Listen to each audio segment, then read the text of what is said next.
نبی علیہ السلام کا اپنا خطبہ صحیح مسلم کے اندر موجود ہے. جابر بن عبداللہ کہتے ہیں، اور یہ حدیث امام باقر علیہ السلام نے روایت کی ہے جابر بن عبداللہ سے، اور امام باقر سے بیان کی ہے امام جعفر صادق نے. 2005 نمبر ہے صحیح مسلم میں کہ نبی علیہ السلام یہ کھڑے ہوتے تو آپ صلی اللہ علیہ وآلہ وسلم فرماتے کہ میں اور قیامت اس طرح ساتھ بھیجے گئے جیسے یہ دو انگلیاں درمیان والی، کیونکہ آپ علیہ السلام کے بعد تو اب صرف قیامت ہی آنی ہے.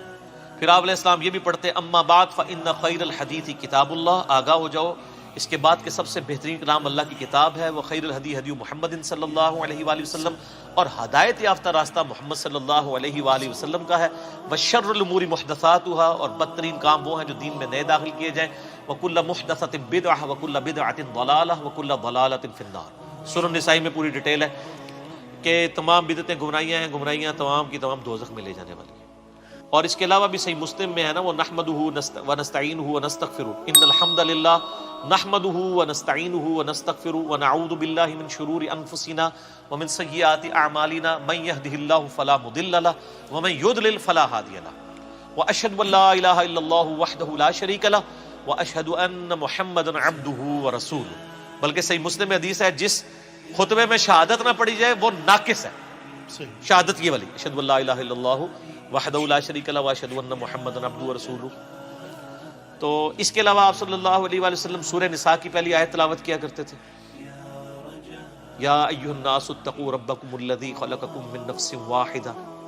اس کے علاوہ اور آیات بھی آتی ہیں، سورۃ الاحزاب کی آیات بھی آتی ہیں. ترمذی میں وہ روایت کمزور ہے لیکن مسلم شریف میں ایک ہے سورۃ الحشر کی آیات بھی آپ کچھ تلاوت کیا کرتے تھے کہ اے ایمان والو اللہ کا تقوی اختیار کرو اور ہر جان دیکھے کہ اس نے مستقبل کے لیے قیامت کے دن کے لیے کیا بھیجا ہے آگے. یہ والی آیت تلاوت کرتے تھے.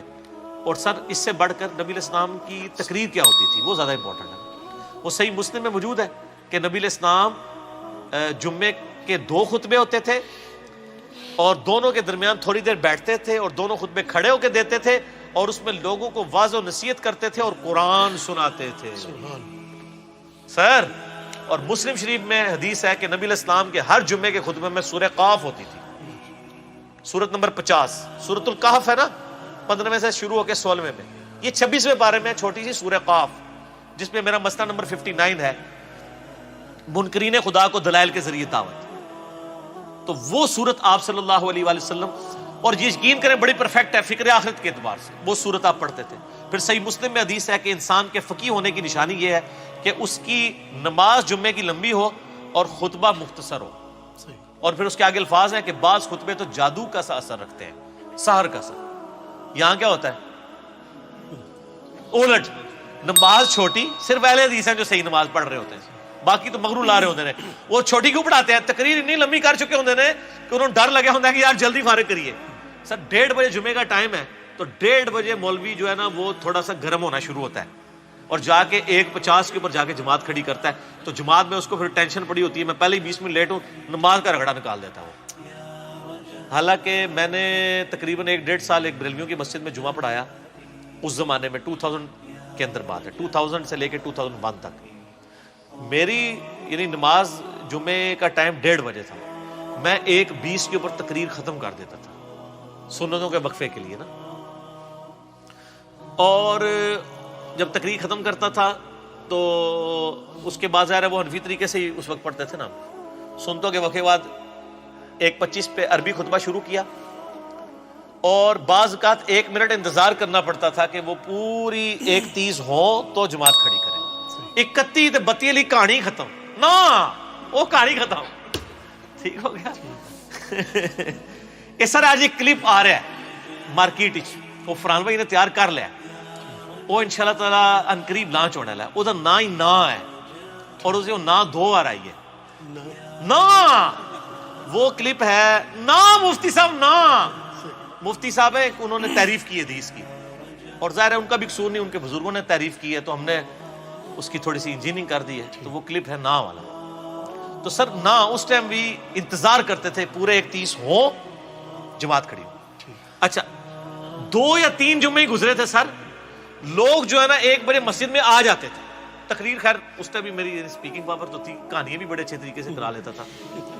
اچھا اون بھی کرا لینا، لیکن اون کرا کے پھر انجینئرنگ کرنا، اردو صرف کہانیاں ہی ہونی ہے سر. حالانکہ انجینئرنگ میں نے کی ہوئی تھی اس وقت. جزاک تو یہ مطلب انسان کو اس معاملے میں احتیاط کرنی چاہیے. یعنی علماء جو ہے وہ خام خواہ گھسیٹتے رہتے ہیں. تو قرآن پڑھ کے سنائیں, ایک طرف سے قرآن شروع کریں. ان لوگوں نے تو 12 تقریریں کتاب مارکیٹ سے خریدی ہوئی ہے, ہر 12 جمعے کے بعد وہ ریپیٹ ہو جاتی ہے. ٹھیک ہے, اس کی بجائے کیا کریں, قرآن ترجمے والا لے لیں اپنے فرقے کا. بریلوی ہیں تو احمد بریلوی صاحب کا لے لیں, دیوبندی ہیں تو اشرف تھانوی صاحب کا لے لیں, اہل حدیث ہیں جونا گڑھی صاحب کا لے لیں, اہل تشیع ہیں تو سید فرمان علی شاہ صاحب کا لے لیں. سر 2-3 صفحے ہی پڑھ کے بتا دینا قرآن کے, تو ان کو وہ بیچارے پریشان ہوئے ہوتے ہیں, بیچارے نئے خطیب نا جی, وہ پھر جمعہ آ گیا ان کی تقریر کریے. وہ لوگ بھی سن کے کوئی نواں موضوع کرنا ہے. اب تو لوگ ایجوکیٹ ہو چکے ہیں اور یوٹیوب کی وجہ سے, اور لوگوں کو یہ شعر بھی پتا ہے کہ نام ہے بابی, نام ہے بابی, میں ہوں مسلم علمی کتابی.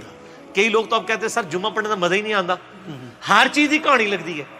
وہ ہے ہی وہ پہلے بھی کہانی سی, لیکن چونکہ تمہیں پتہ نہیں سی کہ کہانی ہے. ٹھیک ہے, تو وہ بڑی مشکل سے لوگ سنتے ہیں. تو اب طریقہ یہ ہے کہ سر آپ کہانی کے بجائے ان کو کہ سر قرآن ترجمے سے شروع کر لیں. یار قرآن پاک اتنی موٹی کتاب ہے کہ یہ ان کو کئی سال چاہیے ختم کرنے کے لیے. آلموسٹ جو عام یہ نارمل قرآن ہے, آپ یہ دیکھیں, یہ آلموسٹ 600 صفحوں کا. تو اگر یہ ہر جمعے کے خطبے میں صرف 2 صفحے بھی پڑھیں, ٹھیک ہے, تو سال میں کتنے جمعے آئیں گے, 52. تو تب بھی 1/3 قرآن بھی نہیں ختم ہوگا. ٹھیک ہے, کتنا ہوگا, 100. 6 سال بعد سر خطبہ ریپیٹ ہوئے گا, دیکھ لو. کیونکہ 1 سال میں 100 صفحے پورے ہوئے, تو 6 سال کے اندر 600 صفحے پورے ہوں گے. اور اگر اس کو صحیح طریقے سے بیان کیا جائے تو 1 صفحہ بھی نہیں سر مکمل ہوتا. آپ دیکھتے ہیں ہماری تفسیر ایک آیت کے اوپر میں نے بعض کا 6 گھنٹے کے لیکچرز ہیں. تو قرآن کو, اور نبی علیہ السلام کا خطبہ جمعہ قرآن تھا, اور وہاں یہ ایڈوانٹیج تھا کہ بیان کرنے والا بھی عربی تھا, سننے والے بھی عربی تھے, نہ ترجمے کی ضرورت تھی, نہ تفسیر اس طرح کرنے کی, ڈائریکٹ بات کی, دل کے اوپر اتر گئی. اب ہمیں ذرا ترجمہ بھی کر کے بیان کرنا پڑتا ہے. تو نبی علیہ السلام کے جمعے کا خطبہ تذکیر ہوتی تھی, نصیحت, اور نصیحت کس کے ذریعے, قرآن کے ذریعے. اور مزے کی بات ہوں, جو سورہ قاف ہے نا, صحیح مسلم میں اوپر تلے 4 حدیثیں ہیں, وہ صحابیہ کہتی ہیں کہ نبی علیہ السلام چونکہ ہر جمعے میں پڑھتے تھے, مجھے زبانی یاد ہوگی سن کے سورہ قاف.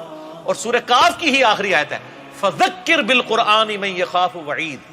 اے نبی قرآن کے ذریعے نصیحت کیا کریں ان لوگوں کو جو اللہ کی دھمکی سے ڈرتے ہیں. تو نبی علیہ السلام پھر وہ نصیحت اسی صورت سے ہی کر دیتے تھے, فذکر بالقرآن من یخاف وعید. قرآن کے ذریعے, قرآن سے ہی نصیحت کرنی ہے, قرآن سے ہی آپ نے تذکیر کرنی ہے. لیکن یہ قرآن کیسے پیش کریں, قرآن تو آپ کو پتہ پڑھنے سے بندہ گمراہ ہو جاتا ہے نا. گورے ہدایت پا جاتے ہیں تے کالے جڑے نے گمراہ ہو جاتے ہیں.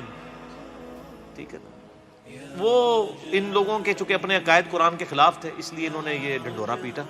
تو نصیحت بھی قرآن سے. اور وہ بخاری مسلم کی جو حدیث میں نے بیان کی تھی انڈے کے حلال ہونے کے اوپر, اس میں بھی الفاظ پتہ کیا, سب سے پہلے جو آتا ہے اس کو اونٹ کی قربانی کا ثواب, اس کے بعد والے کو گائے کا, اس کے بعد والے کو بھیڑ کا, اس کے بعد والے کو مرغی کا, اس کے بعد والے کو انڈے کا, اس کے بعد آگے الفاظ ہیں پھر فرشتے جو ہے رجسٹر بند کر دیتے ہیں. وَيَسْتَمِعُونَ الذِّكْرَ, اور پھر وہ کان لگا کے تذکیر, جو نصیحت کر رہا ہوتا ہے نا وائز, وہ سننا شروع کر دیتے ہیں. فرشتے بھی تقریریں سنتے ہیں. ویسے تو تھوڑیاں گاڑیاں سن کے تو فرشتے بھی ہنستے ہوڑے نے, بندے ہنس رہے ہیں. یار یقین کریں مجھے تو اب فرشتوں کے اوپر آ رہا ہے. یار فرشتے کیا سوچتے ہوں گے یار کہ ان کو اللہ تعالیٰ نے ایک پیغمبر دیا, کتاب محفوظ کی, یہ اس کو چھوڑ کے کہانیاں کرا رہے ہیں. بڑا حوصلہ ہے فرشتیاں دا, یقین کرو. پھر بھی تھوڑا نام رجسٹر لکھتے ہیں, ہو سکتا ہے نام لکھتے ہوں کہانی سننے کے لیے پہلا بندہ آ گیا, ہوں دوسرا آ گیا, ہوں تیسرا آ گیا, تے کہانی سن کے اٹھ گیا, تے گھر بھی جا کے کہانیاں ہی سنائے گا. آپ امیجن کریں کہ فرشتوں کے لیے تو حسب حال ہی بنا ہوا ہے یہ مسجدیں جو ہیں, لیکن ان بیچاروں کی تو اللہ نے ڈیوٹی لگائی ہے. ادروائز یقین کریں آپ کی جو مسجدیں نا ان میں تو وہ کہیں یا اللہ اتنے نہ منو بھیجو, لیکن وہ چونکہ پابند ہے حکم کے, تو وہ جاتے ہیں ہر دفعہ بیچارے کہانیاں سن کے. اللہ کو جا کے اللہ نو دس دے ہوں گے کہ جناب کہانیاں نے, ٹھیک ہے نا, تم جی نہیں اللہ کو پتا ہوتا ہے, لیکن اللہ پوچھتا ہے سر.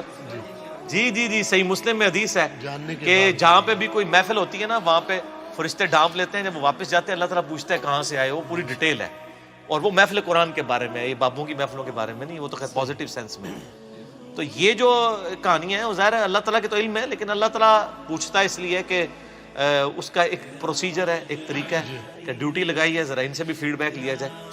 تو بہرحال آپ دیکھیں کہ کتنی شرمندگی نبی علیہ السلام کو قیامت الدین اس امت کی وجہ سے اٹھانی پڑے گی کہ اس امت کو کتاب محفوظ کر دی گئی, پیغمبر کی تعلیمات محفوظ کر دی گئی, یہ پھر بھی کہانیاں کراتے رہے. اور میں یقین کریں مجھ سے تو صبر نہیں ہوتا, میں تو 1 بجے جمعہ ہے نا سر 12:55 میں گھر سے نکلتا ہوں,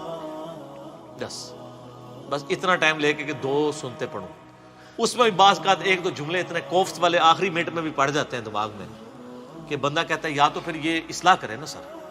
تو صحیح مسلم میں حدیث ہے کہ مؤمن وہ ہے کہ جو برائی دیکھے تو ہاتھ سے روکے, ہاتھ سے نہیں روک سکتا, زبان سے روکے, اگر زبان سے بھی نہیں روک سکتا تو دل میں برا جانے, لیکن ساتھ کا دل والا معاملہ ہے ذالک اضعف الایمان, یہ سب سے لوز درجہ ہے جی.